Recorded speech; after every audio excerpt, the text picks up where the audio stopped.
সবাইকে শুভ রথ যাত্রা। আজকে তো রথ, তাই আমিও বেরিয়ে পড়েছি আমার রথ নিয়ে। আমি জগন্নাথ দেবের পুজো করেছি, এবার প্রসাদ বিলি করার পালা। তাই আমি সবাইকে অল্প অল্প করে প্রসাদ দিলাম।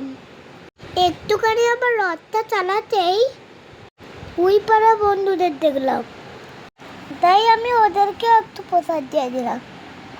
প্রসাদ দিয়ে আবার বেরিয়ে পড়লাম রথ চালাবার উদ্দেশ্যে। আমার রথ চালাতে খুব ভালো লাগছে। এই যে আমার ফ্রেন্ডরাও আমার সঙ্গে সঙ্গে রথ চালাচ্ছে। এই মা, আবার জিয়াটা আমার কাছ থেকে নিয়ে রথ চালালো। রথ তো বাচ্চারা চালায়, তাই আমি জিয়ার কাছ থেকে রথের দড়িটা নিয়ে নিলাম। তারপরে আরেকটা ফ্রেন্ড এলো তার লজ্জে।